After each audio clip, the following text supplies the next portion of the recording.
Alright, everybody, I'm Chris, and I'm going to explain a little bit about embryonic stem cell research and why it should be funded. First off, can anybody tell me what embryonic stem cells are? Jimmy. Okay, all I remember is this from my own class that you actually take out from a bone marrow and put into a embryonic to change the configuration, something like that. And somehow it grew that new tissue because they changed the DNA coding. Okay, that was almost close.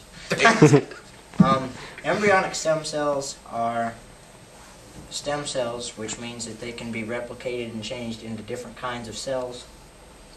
And what it is it's taken from an embryo, a human embryo.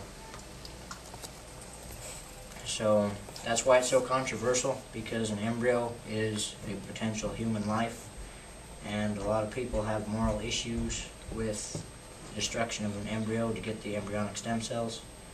But the reason they're so important is because adult stem cells can only be changed into certain kinds of cells, but embryonic stem cells have the possibility, or they believe possess the possibilities to be able to change into any kind of cell. So, say if somebody has a stroke where we can't replace their brain tissue that is killed during the stroke now, or a heart attack, we can't replace heart tissue either.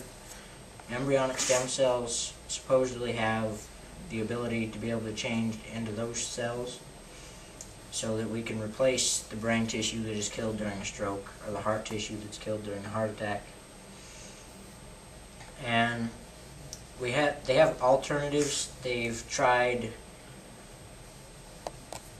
taking adult stem cells and reverting them back into their embryonic stage, but the process that they use to do this actually causes cancer in a lot of trials, so it's no more effective than taking the actual embryonic stem cells are.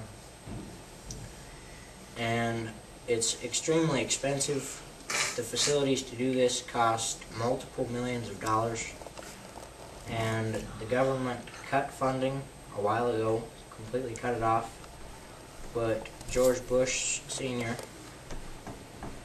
and George Bush Jr. both pushed to get funding for embryonic stem cells, which in my opinion would be a good thing, because with all of the people, how high of the heart attack rate at the current day and age, and the stroke rate is extremely high, and if we can't get something soon that will stop all of that we can repair the tissues with, then it's going to cause a higher death rate than even the embryos that they take to do the experimentation with.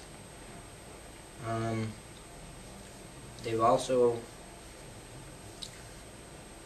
the ways they get most of their embryonic stem cells is through the people that go in to have, it's women that can't get pregnant naturally, and so they go in and they have their eggs taken out, and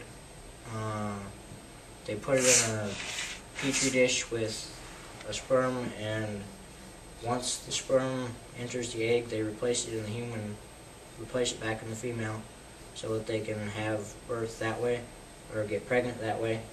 They can have birth naturally. But a lot of times they have eggs left over from that, because they take like 8 eggs, and they usually only have to use 1 or 2. And so they have freezers full of hundreds of thousands of eggs that aren't going to be used for anything, which they can potentially get the embryonic stem cells from those eggs. But it would have to be with the consent of the parents, or the egg donor, but the government hasn't allowed it as of yet. Well, they have, but they're not funding it. So it's a major problem, and it needs to be, we need to put more money into it, because it would save a lot of lives, and people that get brain damage and stuff could at least get the ability to learn all that information again instead of having it permanently lost. And so it would be a wonderful thing if we could find out how to cure all those cells and all the tissues, and the only way to do that is with embryonic stem cells as of right now, unless they can perfect the other reverting of the adult stem cells, but that would be more costly than funding the embryonic stem cells. And that is why it should be funded. Thank you all for listening.